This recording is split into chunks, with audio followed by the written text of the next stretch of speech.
विदर्भामध्ये एकीकडे तापमानाचा पारा 46 अंशांच्या पार गेलाय, दुसरीकडे मराठवाड्यात मात्र जोरदार पाऊस झालाय।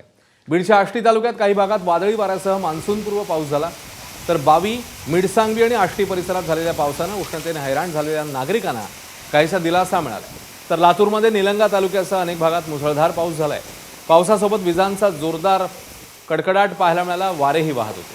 छत्रपती संभाजीनगर शहरासह वाळूज महानगर परिसरात वादळी वाऱ्यासह पाऊस झाला। जोरदार वाऱ्यामुळे अनेक ठिकाणी घरावरचे पत्रे आणि इतर साहित्य उडालं। या पावसामुळे नागरिकांची तारांबळ उडाली।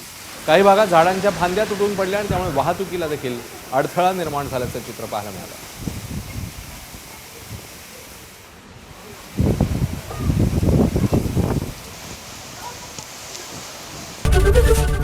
एबीपी माझा, उघडा डोळे बघा नीट।